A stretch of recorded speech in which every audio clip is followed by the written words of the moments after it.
राधे राधे सभी को। तो दोस्तों आज अपने राजस्थान की हिस्ट्री में जो टॉपिक करेंगे वो है मेवाड़ का इतिहास। और काफ़ी बच्चों के कमेंट थे कि मैम मेवाड़ का मारवाड़ का ये सारे करवा दो कि बिल्कुल शॉर्ट नोट्स में कि हमारा एग्ज़ाम है हो जाए। तो मैंने बहुत ज़्यादा कोशिश की है देखो बिल्कुल शॉर्ट नोट्स बनाने की। यहाँ तो इनकी जो शाखा है कौन सी शाखा में कौन से जो शासक है ऐसे यहाँ पर एक पेज में बनाने की कोशिश की है।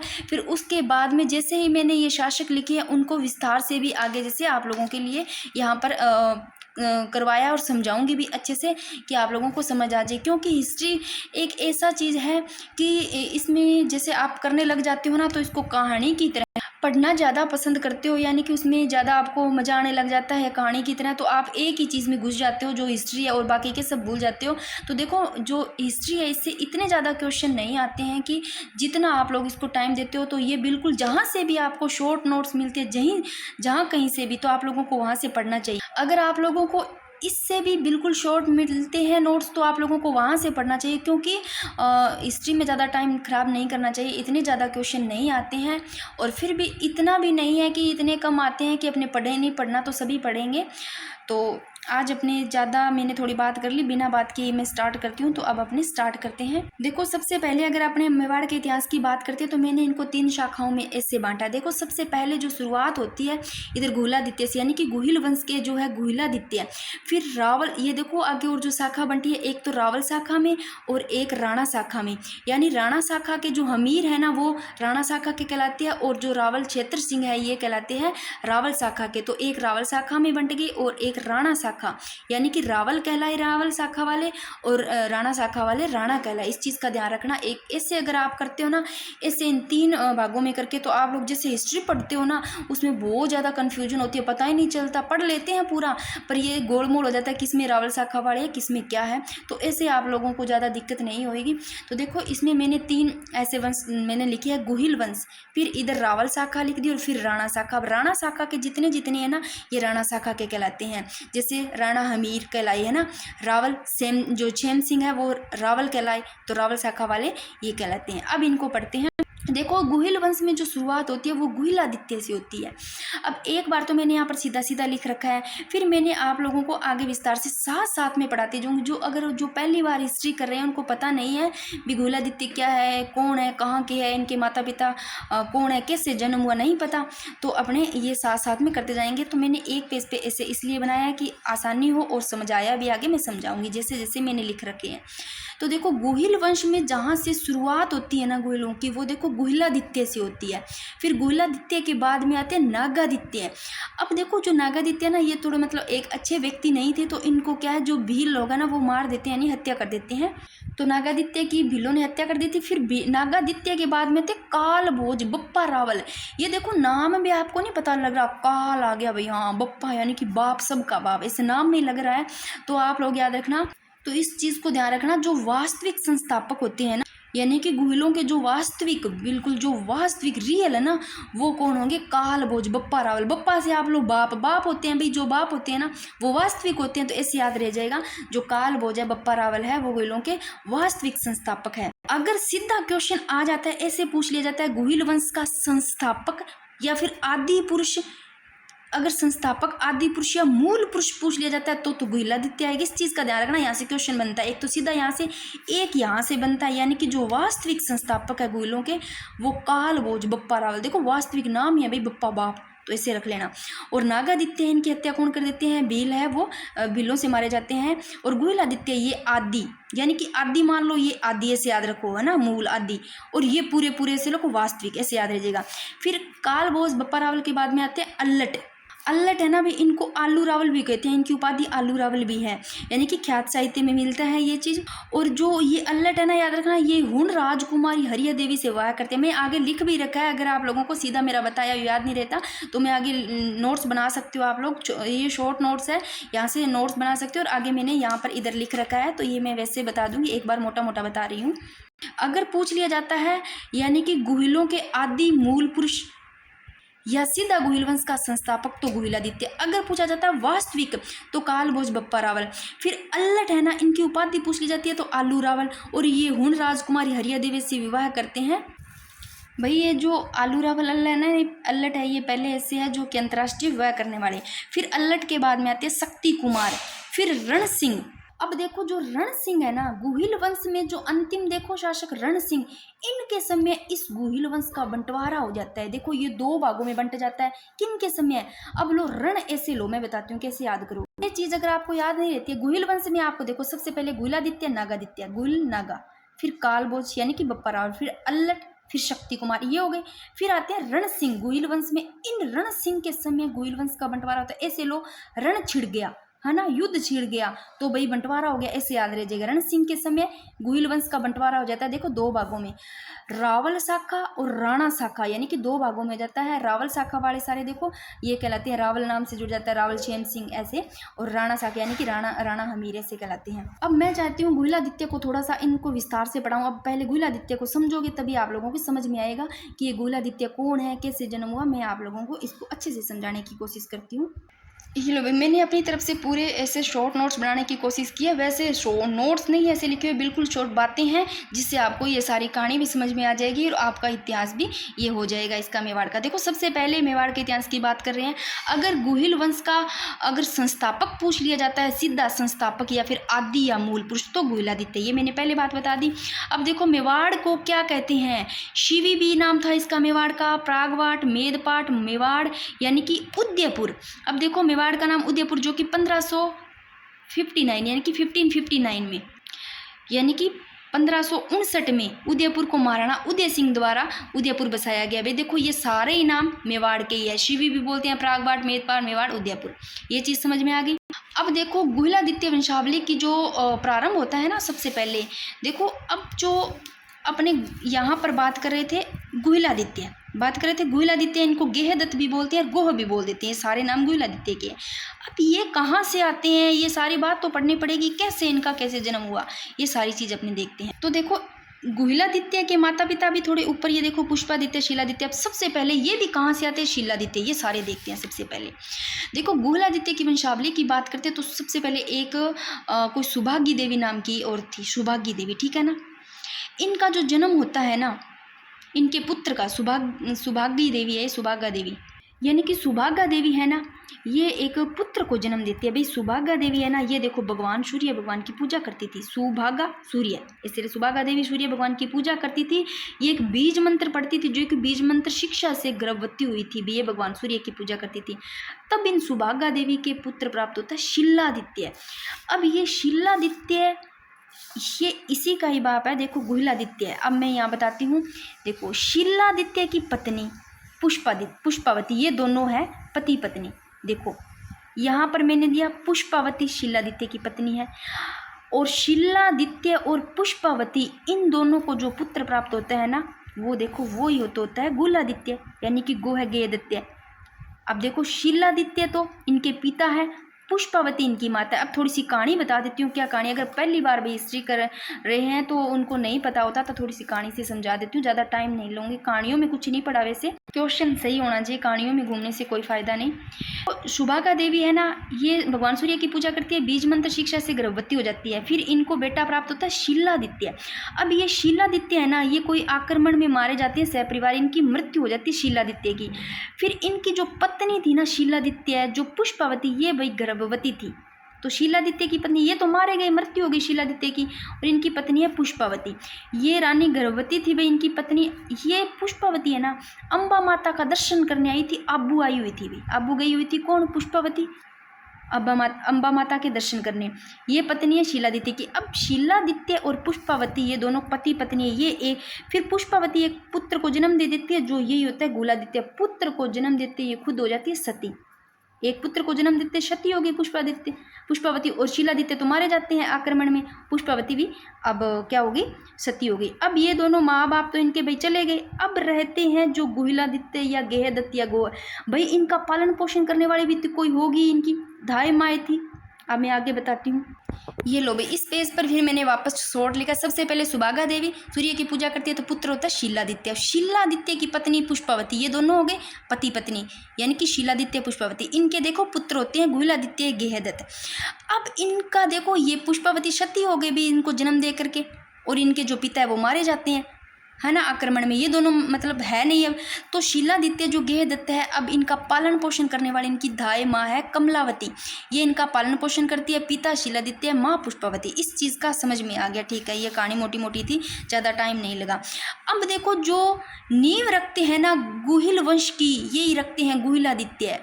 तो 565-66 ईस्वी में गुहिलादित्य है ना जो गेहदत्त, ये गुहिल वंश की नींव रखते हैं, गुहिलादित्य रखते हैं, हो गया, ठीक है।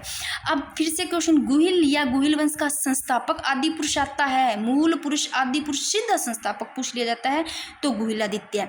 और ये प्रारंभिक राजधानी बनाते हैं कौन, नागदा को, जो उदयपुर में नागदा को प्रारंभिक राजधानी बनाते हैं, ये आया हुआ क्वेश्चन है। गुहिल वंश का संस्थापक आदि पुरुष मूल पुरुष गुहिलादित्य है, और प्रारंभिक राजधानी किसको बनाते हैं, ये नागदा उदयपुर को बनाते हैं।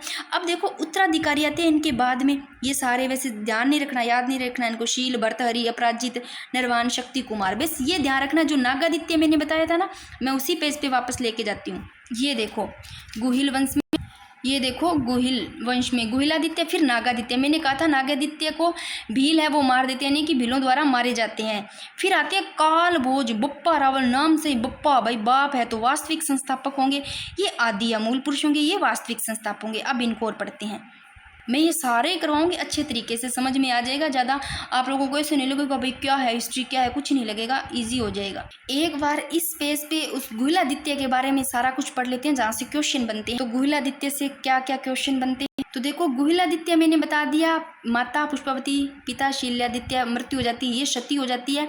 फिर गुहिल वंश की नींव रखते हैं कौन, गुहिलादित्य नींव रखते हैं। दाई माँ कमलावती इनका पालन पोषण करती है। राजधानी प्रथम ये बनाते हैं पहली नागदा उदयपुर को। उत्तराधिकारी जो नागादित्य था ना, इनको भील मार देते हैं। फिर देखो नागादित्य के पुत्र आते हैं आगे कालभोज, कालभोज को ही क्या बोलते हैं, बप्पा रावल, क्योंकि जो बप्पा रावल है ना इनका मूल नाम है कालभोज, तो यहाँ लिख लेना कालभोज या बप्पा रावल एक ही बात है। तो देखो जो कालभोज है ना, ये एक मंदिर का निर्माण करवाते हैं एकलिंगनाथ जी। ये सारे क्वेश्चन इन्हीं से ही बनेंगे, बप्पा रावल से पढ़ लो, देख लो। जो बप्पा रावल है, कालभोज है, ये एकलिंगनाथ जी के मंदिर का निर्माण करते हैं। और इनके देखो कुल देवता है वो है एकलिंगनाथ जी, और कुल देवी है बाण माता। अगर पूछ लिया जाता है यानी कि जो गुहिल वंश है, अगर इनकी कुल देवी पूछ ली जाती है तो बाण माता, अगर इष्ट देवी पूछ ली जाती है तो अन्नपूर्णा माता, और कुल देवता एकलिंग जी है। अब यहाँ से फिर वही बात लिख ली थी, उत्तराधिकारी नागादित्य थे, इनको बिल्लों ने हत्या कर दी। अब देखो यहीं से एकलिंगनाथ जी का मंदिर कहाँ है, ये पूछ लिया जाता है। एकलिंगनाथ जी का मंदिर कैलाशपुरी गांव उदयपुर में है। मंदिर का निर्माण तो देखो ये बप्पा रावल जो कालभोज है, काल आ गया बाप आ गया ऐसे कहते हैं ना, तो वास्तविक संस्थापक हो गए। तो निर्माण, मंदिर का निर्माण कालभोज करवाते हैं। एकलिंगनाथ मंदिर का पुनः निर्माण भी महाराणा कुंभा करवाते हैं, ये ध्यान रखना।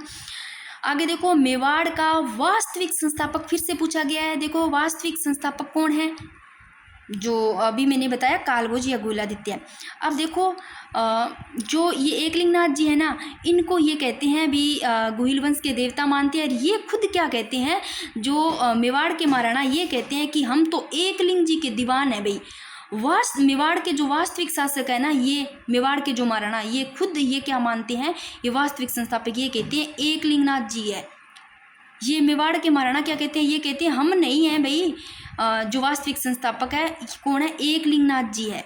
ये बात कहते हैं कि मेवाड़ के वास्तविक संस्थापक तो एकलिंग जी है, हम तो क्या एकलिंग जी के दीवान हैं, ये बात कहते हैं मेवाड़ के महाराणा। और इनके आशीर्वाद को कहा जाता है आशंका लेना। ये छोटी छोटी बातें हैं, इसको ध्यान रखना। अब देखो मैंने बप्पा रावल है जो कालभोज है, जो वास्तविक शासक है, उसका मैंने यहाँ पर सारा कुछ लिखा। देखो बप्पा रावल का मूल नाम कालभोज, और 734 ईस्वी में चित्तौड़ शासक मान मौर्य को पराजित कर चित्तौड़ पर अधिकार कर नागदा को राजधानी बनाया। जो बप्पा रावल है ना कालभोज, ये क्या करता है, चित्तौड़ शासक मान मौर्य है ना उसको पराजित कर देते हैं। फिर चित्तौड़ शासक मान मौर्य को पराजित करके चित्तौड़गढ़ पर अधिकार कर जो नागदा है ना उसको राजधानी बनाते हैं बप्पा रावल। और गुहिल साम्राज्य का वास्तविक संस्थापक तो बप्पा रावल ही है, कालभोज ही है। और कैलाशपुरी गांव में एकलिंगनाथ जी का मंदिर भी ये निर्माण यही करवाते हैं। ये सारा हो गया, फिर से मैं उसी पेज पे लेके जाती हूँ। ये लो भाई गुहिल वंश के सबसे पहले गुहिलादित्य आती है। इनके पिता शीलादित्य थे, माता पुष्पावती थी, और जो इनकी दाई माँ होती है वो पालन पोषण करती है। फिर नागादित्य बिलों द्वारा मारे जाते हैं। फिर कालभोज बप्पा रावल, नाम ही ऐसा है कि वास्तविक संस्थापक है, ये आदि पुरुष या मूल पुरुष है। फिर आते हैं अल्लट अल्लू रावल, इनका नाम क्या, अल्लट या अल्लू रावल, मैंने समझा दिया, फिर भी लिख रखा है ताकि आप लोग नोट्स बनाओ तो मैं दिखा देती हूँ। ये लो भाई, आलू रावल या अल्लट। उपाधि आलू रावल है। ख्याल साहित्य में वह हूण राजकुमारी, जो हूण राजकुमारी हरिया देवी है, इनसे विवाह करते हैं। अंतर्राष्ट्रीय विवाह करने वाले पहले अल्लट आलू रावल। और आहड़ को ये दूसरी राजधानी बनाते हैं भाई। अल्लट है ना, ये आहड़ को दूसरी राजधानी बनाया। और आहड़ में ये क्वेश्चन इंपॉर्टेंट है, आहड़ में जो वराह मंदिर का निर्माण करवाते हैं वो अल्लट। ऐसे अल्लट, ऐसे आहड़, आहड़ को दूसरी राजधानी बनाते हैं। ऐसे अल्लू रावल, इनका नाम है अल्लू रावल। ऐसे ही आहड़ में कौन सा वराह मंदिर, आहड़ वराह, नाम याद रखो थोड़ा सा, आहड़ वराह है, आहड़ वराह है, तो वराह मंदिर का निर्माण अल्लट करवाते हैं। सर्वप्रथम मेवाड़ में नौकरशाही की शुरुआत की, ये देखना आप लोग ऐसे लो, अल्लट भाई, अल्लू रावल ही नाम ऐसा है, अल्लट आलू, अल्लट अल्लट, अलर्ट रहना पड़ता है नौकरों की तरह, ऐसे लो। तो सबसे पहले मेवाड़ में नौकरशाही की शुरुआत कौन करते हैं, अल्लट करते हैं। अलर्ट रह के ऐसे ले लेना, याद रह जाएगा। अब देखो फिर से देखो आ गया सारा, फिर अल्लट, फिर शक्ति कुमार, इनके बारे में ज़्यादा नहीं पढ़ना है, इतना ध्यान रखना। शक्ति कुमार है ना, इनके समय एक मालवा के शासक थे जो मुंज थे, उन्होंने आक्रमण किया था। शक्ति कुमार है, इनके समय कौन करते हैं, मुंज है ना, वो मालवा के शासक, वो आक्रमण करते हैं। और जो मुंज के ही वंशज थे यानी कि भोज परमार थे, उन्होंने चित्तौड़ पर आक्रमण करते हैं वो। और एक चीज़ और ध्यान रखना, शक्ति कुमार है ना, ये चित्तौड़ पर क्या करते हैं, त्रिभुवन नारायण मंदिर है उसका निर्माण करते हैं। शक्ति, शक्ति नाम दो, शक्ति, त्रिभुवन, तो चित्तौड़ पर त्रिभुवन नारायण मंदिर का निर्माण करते हैं, जिनका पुनः निर्माण करवाते हैं मोकल। और इसीलिए जो त्रिभुवन नारायण मंदिर है ना, उसका नाम मोकल मंदिर के नाम से जाना जाता है। बस इतना ध्यान रखना, ज़्यादा ध्यान नहीं रखना कि जो ये शक्ति कुमार है, इन शक्ति कुमार के समय जो मालवा के शासक है ना मुंज, उन्होंने आक्रमण करते हैं और वो मतलब भोज परमार है, वो चित्तौड़ पर त्रिभुवन नारायण मंदिर का निर्माण करवाते हैं। अब बात करते हैं रण सिंह। ये देखो रण सिंह, अंतिम जो शासक गुहिल वंश में, देखो रण सिंह, इनके समय क्या है, गुहिल वंश का बंटवारा हो जाता है भाई। ये देखो रावल शाखा और राणा शाखा, गुहिल वंश का बंटवारा किनके समय होता है, रण सिंह के समय। रण छिड़ गया यानी कि युद्ध, इस चीज को ध्यान रखना। अब देखो भाई, रावल शाखा में कौन कौन होते हैं, रावल क्षेम सिंह। और राणा शाखा में राणा हमीद, याद रखना। रावल शाखा में सबसे पहले रावल क्षेम सिंह, इनके समय रावल शाखा में बन जाती है। फिर रावल जो क्षेम सिंह है ना, इनके दो पुत्र होते हैं, ये देखो दो पुत्र रावल क्षेम सिंह के, क्षेम शय सामत, ये याद रखना, सामत सिंह कुमार सिंह, ये दो पुत्र हैं। तो रावल शाखा के रावल क्षेम सिंह, फिर सामत सिंह कुमार सिंह, फिर आते हैं जेत्र सिंह तेज सिंह, नाम सेम सेम है। तो रावल कुमार सिंह के बाद में जेत्र सिंह, फिर तेज सिंह। रावल, ये ना एक यहाँ से इतना क्रम पूछा गया इसका, यानी कि रावल शाखा का ये तीनों के क्रम पूछे गए। रावल जेत्र सिंह के बाद में तेज सिंह, तो याद रखना जेत्र तेज, जेत्र तेज, फिर समर रतन, ऐसे याद रखना चारों के। रावल जेत्र, जेत्र के बाद में तेज, जेत्र तेज, फिर तेज, समर बड़ा ही तेज, तेज कौन है, समर, समर रतन, समर रतन, ये तीन। अंतिम शासक देखो, रावल शाखा का जो अंतिम शासक है भाई वो कौन है, रतन सिंह, अंतिम शासक ये है। बस रावल शाखा की इतना ही तो है। सबसे पहले रावल शाखा के क्षेम सिंह, रावल क्षेम सिंह, फिर दो पुत्र हो गए सामत कुमार, रावल क्षेम सिंह के ये 6 और इधर 6 याद रख लो, सामत सिंह कुमार सिंह। फिर कुमार सिंह के बाद में देखो रावल जेत्र तेज, जेत्र तेज, फिर समर सिंह रतन सिंह, याद करवाने की कोशिश करी हूँ, बार बार पढ़ो, ये याद हो जाते हैं। फिर देखो अब इनको भी मैं आगे करवाऊंगी अच्छे से। फिर राणा शाखा में सबसे पहले राणा हमीर आते हैं भाई, हमीर, हमीर के बाद में आते हैं इनके पुत्र क्षेत्र सिंह या खेता, ऐसे लो हमीर, हमीर के खेत में क्षेत्र खेता, ऐसे लो हमीर के खेत में क्या मिला, लाख मिला। राणा लाखा या लक्ष सिंह किन के पुत्र, क्षेत्र सिंह के। राणा हमीर के पुत्र राणा क्षेत्र सिंह या खेता, क्षेत्र सिंह या खेता के राणा लाखा, लाखा के मोकल, मोकल के पुत्र कुंभा, और कुंभा के पुत्र उदा। उदय देखो जो उदा है ना, ये अपने ही पिता के हत्यारे हैं भी कुंभा के, ये मेवाड़ के पितृहंता कहलाते हैं। फिर उदा के बाद में रायमल, और रायमल के बाद में महाराणा संग्राम सिंह, संग्राम सिंह के बाद में संग्राम सांगा, फिर महाराणा रतन सिंह, फिर महाराणा विक्रमादित्य, और महाराणा विक्रमादित्य के बाद में आते हैं उदय सिंह, और अंतिम जो देखो 12वें शासक महाराणा प्रताप सिंह। ये थोड़े से ज़्यादा है तो इनको मैं फिर एक वीडियो बनाऊंगी, उसमें अच्छे से करवाऊंगी। एक बार मोटा मोटा जो है मतलब किस में क्या है ये चीज़ आप तो को पता लग जाना चाहिए कि है क्या मेवाड़ का शासक कौन कौन है, कैसे इनकी शाखा बंटी। तो देखो अब रावल शाखा इनको पढ़ते हैं, रावल शाखा को। सबसे पहले क्षेम सिंह सामंत कुमार, फिर जेत्र तेज, फिर समर रतन, बार बार पढ़ो ऐसे याद रहिएगा, इधर जेत्र तेज फिर समर रतन। अब जो रावल शाखा के रावल क्षेम सिंह है, अब मैं इनको बताती हूँ कि दो पुत्र कैसे ये है। ये लो भी गुहिल वंश का बंटवारा व वंशावली इन्हीं के समय होता है। जो विक्रम सिंह के पुत्र है रण सिंह, रण सिंह के समय होती है ना, जो गुहिल वंश में मैंने बताया था अंतिम जो थे ना रण सिंह, उनके समय ही होता है। तो रण सिंह को करण सिंह भी, करण सिंह या रण सिंह लो, इनके देखो दो पुत्र होते हैं। देखो विक्रम सिंह के पुत्र रण सिंह, करण सिंह। अब रण सिंह है ना, उनके देखो दो पुत्र, कौन, एक तो छेम सिंह, एक राहप, एक छेम सिंह एक राहप। अब छेम सिंह है ना, उनकी जो सारी शाखा इधर कहलाती है छेम सिंह की, वो रावल शाखा कहलाती है। और राहप देखो सिंसोदिया गांव की स्थापना कर राणा शाखा की नींव डाली। अब राणा शाखा की नींव डालने वाले राहप, यानी कि सिंसोदिया गांव की स्थापना करके किसकी नींव डालते हैं, राणा शाखा की, सिंसोदिया वंश की।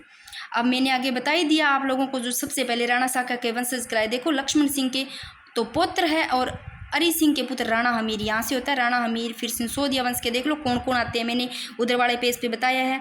सबसे पहले राणा हमीर, फिर हमीर, जो राणा हमीर है वो खेत राणा हमीर को खेत में क्या मिला, खेता है, छेतर सिंह याद रखना, खेत में मिला उनको, यहाँ पर लिखना था लाखा, यहाँ लाखा लिखना था, उधर मैंने लिख रखा है राणा लाखा। लाखा यानी कि राणा हमीर को खेत में राणा लाख मिला, मोकल को दे दिया, मोकल ने महाराणा कुंभा को कैसे याद कर लो। फिर देखो महाराणा कुंभा के दो पुत्र होते हैं, एक उद्दा एक पुत्र रायमल। उद्दा होते हैं ना, ये पितृहंता होते हैं। ये थोड़ा सा मैंने ऐसे थोड़ा सा ऐसे लिख रखा है, ढंग से नहीं होगा, आप लोगों को दिख नहीं रहा, पर मैं वहाँ अच्छे तरीके से समझा दिया है। फिर से आगे करवाऊंगी, वो अच्छे तरीके से समझ में आ जाए। ये तो मोटे मोटे ऐसे नोट्स बनाए हुए। तो देखो अब पढ़ते हैं रावल छेम सिंह, ये कौन सी शाखा के है, रावल शाखा के है। तो रावल छेम सिंह राजा बना, इनके दो पुत्र देखो, एक तो रावल सामंत सिंह, ये दोनों भाई है, रावल सामंत सिंह और कुमार सिंह, इधर रावल कुमार सिंह, ठीक है ना, ये रावल कहलाते हैं, देख लो। फिर देखो रावल सामंत सिंह है, इनके समय एक कीतू चौहान थे। रावल सामंत सिंह के समय कौन थे, कीतू चौहान थे। उन्होंने मेवाड़ पर अधिकार कर लिया, तब उन्होंने वागड़ राज्य की स्थापना की गई, ठीक है। और जो रावल कुमार सिंह है ना, ये रावल कुमार सिंह इनके समय नाडोल के कीर्तिपाल को पराजित कर राजा बने। रावल कुमार सिंह किन को करते हैं, नाडोल के जो कीर्तिपाल है ना, उनको पराजित करके राजा बनते हैं। फिर ये नाडोल के कीर्तिपाल को तो क्या करते हैं, रावल कुमार पराजित कर देते हैं। फिर कीर्तिपाल सीधे कहाँ जाएंगे, सीधे जालोर जाएंगे। भी आगे जालोर का तो आगे करेंगे जब उसमें आएगा। तो देखो रावल कुमार सिंह है ना, ये चौहान वंश करेंगे ना तब होगा, ठीक है ना, ये सारा अभी इसमें नहीं पढ़ना है। तो रावल कुमार सिंह नाडोल के कीर्तिपाल को पराजित करके राजा बने। फिर देखो कुमार सिंह के बाद में देखो जेत्र सिंह राजा बनते हैं। फिर ये चित्तौड़ को राजधानी बनाते हैं। जेत्र सिंह के बाद में पुत्र आते हैं तेज सिंह। देखो रावल कुमार सिंह के बाद में बनता है जेत्र तेज, ऐसे याद रखना, जेत्र तेज, फिर समर रतन, ऐसे रखना। तो जेत्र सिंह राजा बने, चित्तौड़ को राजधानी बनाते हैं। फिर पुत्र तेज सिंह आते हैं इनके, तेज सिंह को मैं विस्तार से बताऊंगी, जेत्र सिंह को भी मैं आगे पेज पे विस्तार से बताऊंगी। ये वो ही तेज सिंह है जब मैंने आपको करवाया है, वो देखना चित्रकला करवाया, उसमें तेज सिंह आते हैं। ये देखो ये वही तेज सिंह है जब मैंने आप लोगों को वो करवाया है चित्रकला, उसमें देखना इनके समय जो कमल चंद्र है ना, उनके द्वारा ताड़ पत्र पर चित्रित प्रथम ग्रंथ कौन सा था, श्रावण प्रतिक्रमण सूत्र चूर्णी चित्रित ग्रंथ किया गया था, वो ही तेज सिंह है, जो कि कमल चंद्र द्वारा इनके समय में, किनके समय, तेज सिंह के समय, ये चीज़ ध्यान रखना। फिर समर सिंह आते हैं, जो अंतिम शासक है देखो रतन सिंह। अब इनको पढ़ेंगे, मैंने सारे पढ़ा दिए। देखो रावल कुमार सिंह का इतना ही है, रावल सामंत सिंह का, फिर जेत्र सिंह का पढ़ना है, तेज सिंह का, और लास्ट में जो रतन सिंह है इनका पढ़ना है, इनका कुछ नहीं पढ़ना। अब जेत्र सिंह, तेज सिंह, रतन सिंह, इनको भी पढ़ लेते हैं। फिर अपना ये रावल शाखा भी हो जाती है कंप्लीट। फिर रहती है राणा शाखा एक। देखो भाई इससे ज़्यादा शॉर्ट नोट्स और नहीं बन सकती, जो चीज़ 2-3 घंटों की है वो मैं मतलब कम टाइम में ही करवाने की कोशिश कर रही हूँ। अब अपनों गुहिल वंश देख लिया, मोटा मोटा देखो। सबसे पहले बताती हूँ गुहिलादित्य। फिर से देखो गुहिलादित्य किनके पुत्र है, शिलादित्य, जो कि एक आक्रमण में मारे जाते हैं, और उनका पूरा परिवार, उनकी जो पत्नी होती है पुष्पादित्य, वो इन गुहिलादित्य को जन्म देती है। फिर इनका पालन पोषण कौन करती है, मैंने बताया था, जो इनकी धाय माँ वो करती है। नागादित्य भीलों द्वारा मारे जाते हैं। कालभोज बप्पा रावल, कालभोज बप्पा रावल नाम ही ऐसा है कि वास्तविक संस्थापक है।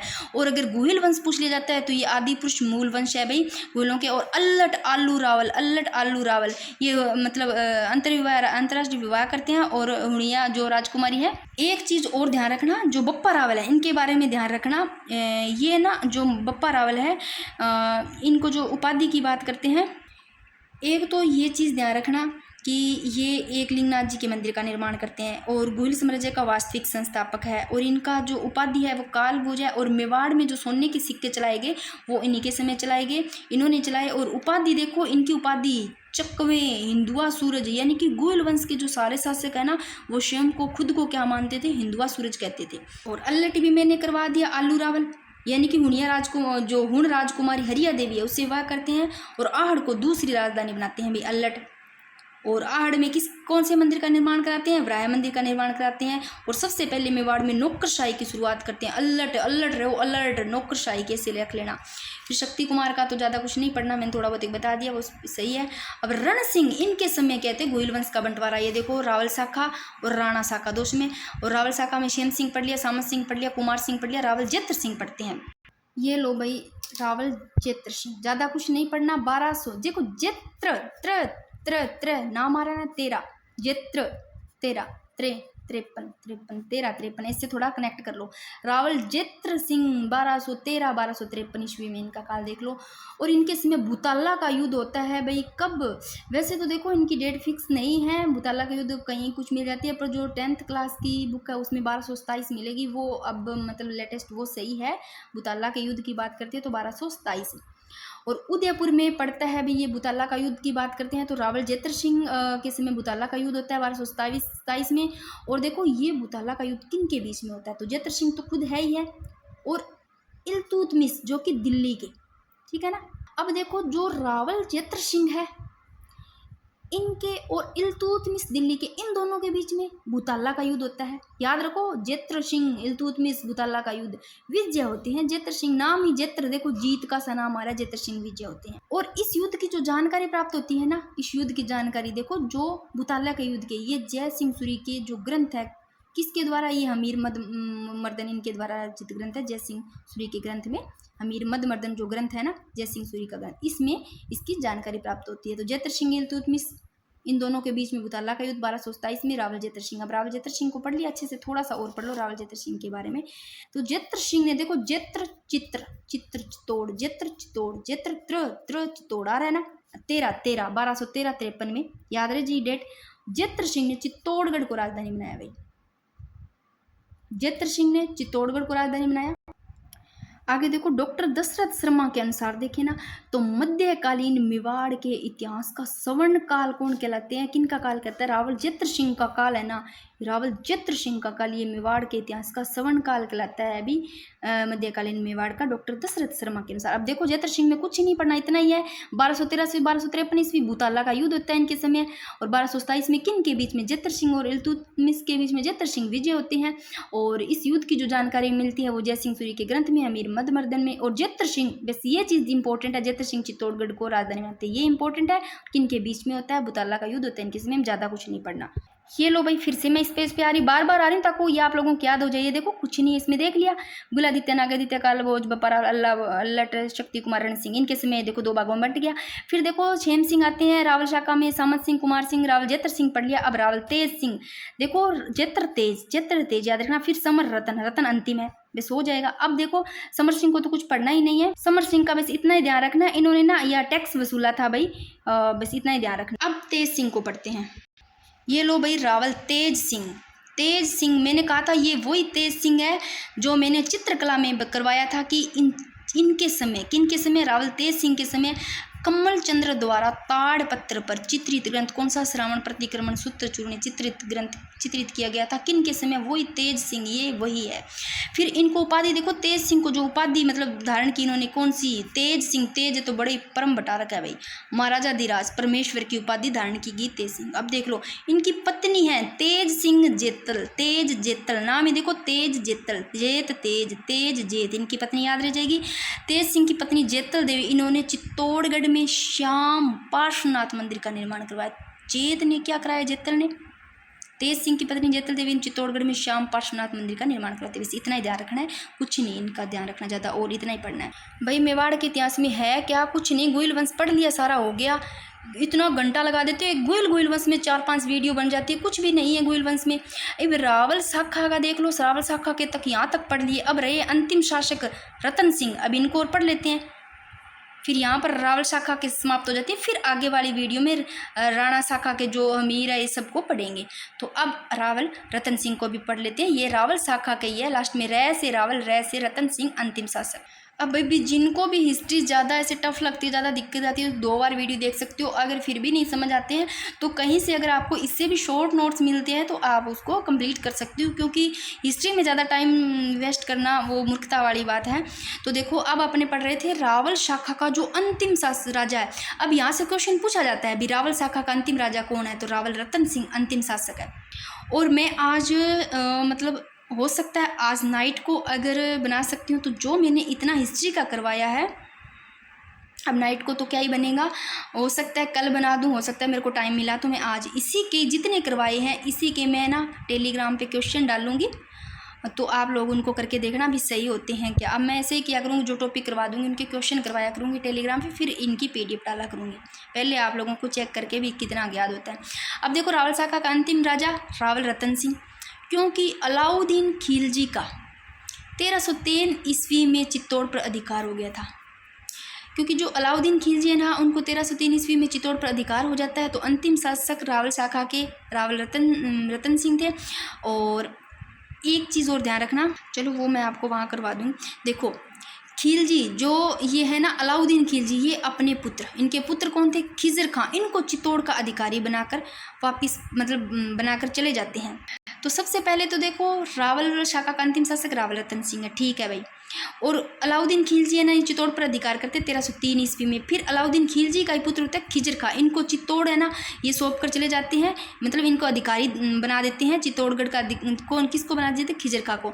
फिर इसके बाद में चित्तौड़ पर मालदेव का अधिकार हो जाता है भाई। बाद में चित्तौड़गढ़ पर किसका अधिकार हो जाता है, मालदेव का अधिकार हो गया। और इसके बाद में मालदेव चौहान के पुत्र, मालदेव चौहान के पुत्र कौन है, जैस या जय सिंह, आपको दिखेगा जैस होगा या जय सिंह, मालदेव के चौहान के पुत्र, उनका अधिकार हो गया। तो सबसे पहले तो खिजर खां को बनाते हैं अलाउद्दीन खिलजी। फिर खिजर खां के बाद में देखो चित्तौड़ पर मालदेव का अधिकार होता है। फिर मालदेव के पुत्र कौन है, जैस या जय सिंह, इनका अधिकार हो गया। अब राणा शाखा के सामंत हमीर, अपने राणा शाखा पढ़ेंगे ना आगे, उनका सबसे पहले राणा हमीर है। तो राणा शाखा के सामंत हमीर ने इसी जय सिंह को पराजित करके चित्तौड़ पर अधिकार स्थापित कर लिया। देखो ये जो मालदेव के पुत्र जय सिंह या जैस है ना, ये अधिकार कर लेते हैं। फिर जो राणा शाखा वाले कौन, हमीर है ना, फिर ये इस जय सिंह को क्या कर देते हैं, पराजित कर देते हैं और इस चित्तौड़ पर अधिकार स्थापित कर लेते हैं। अब अपना ये हो गया है रावल शाखा कंप्लीट, ये अपना रावल शाखा हो गया। अब राणा शाखा करेंगे। एक बात में बताने को तो ना, अब इसके बारे में आप लोगों को बहुत सारी ऐसे मतलब कहानी बता सकती थी, बहुत काफ़ी बड़ी है, ऐसे बताने को बता दो।